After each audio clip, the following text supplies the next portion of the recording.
Assalamualaikum warahmatullahi wabarakatuh. Perkenalkan, nama saya Muhammad Farham Pratama. Asal prodi saya yaitu berasal dari Pendidikan Ekonomi A semester 2. Pada kesempatan kali ini, saya ingin menuntaskan tugas individu saya yaitu pada mata kuliah Ekonomi Syariah dengan dosen pengampu saya yaitu Ibu Irvia Eriza MPD. Untuk mempersingkat waktu, langsung saja kita mulai ke pembahasan yang pertama. Untuk tugas yang pertama yaitu saya mengambil tema riba dalam Islam.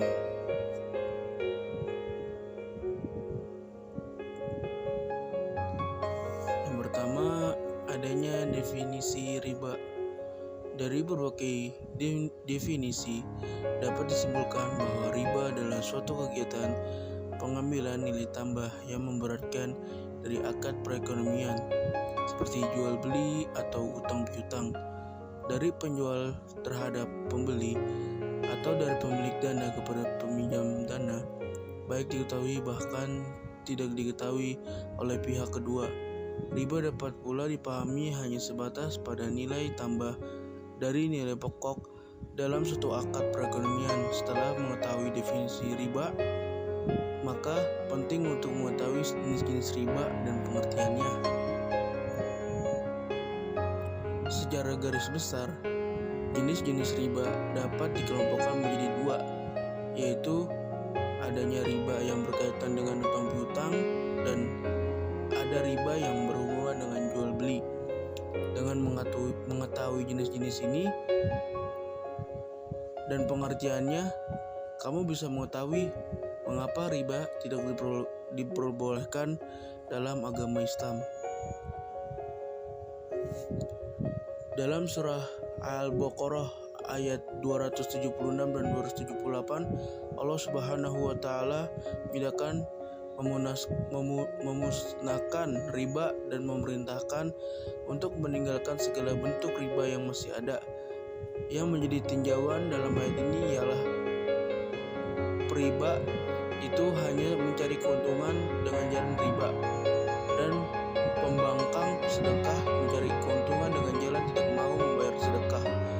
Oleh karena itu, Allah Subhanahu wa taala menyatakan riba itu menyebabkan kurangnya harta dan tidak berkembangnya harta, sedangkan sedekah sebaliknya, yakni dapat menyebabkan bertambah dan berkembangnya harta.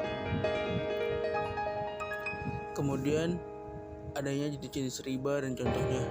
Secara garis besar, jenis-jenis riba dibagi menjadi dua bagian, yaitu adanya riba tentang utang piutang dan jual beli. Jenis-jenis riba hutang piutang terbagi menjadi dua bagian juga, yaitu adanya riba qard dan riba jahiliyah. Sedangkan jenis-jenis riba jual beli terbagi menjadi riba fadl dan riba nasi'ah. Yang pertama ialah riba hutang piutang. Riba hutang piutang ini terbagi menjadi dua macam, yaitu adanya riba qard dan riba jahiliyah. Kalau riba qard ini yaitu memiliki arti suatu manfaat untuk tingkat kelebihan tertentu yang disyaratkan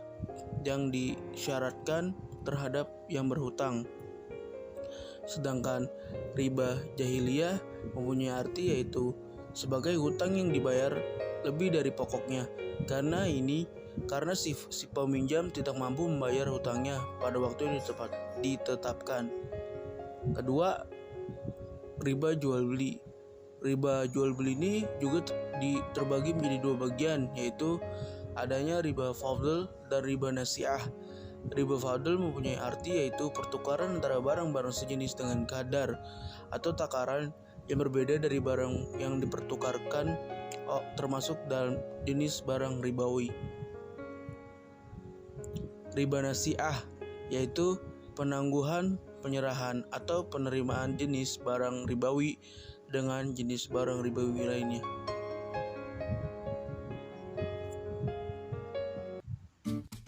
Mungkin Itu saja yang dapat saya bisa sampaikan. Apabila ada perkataan yang kurang berkenan, saya mohon maaf. Wabillahi taufiq wal hidayah. Assalamualaikum warahmatullahi wabarakatuh.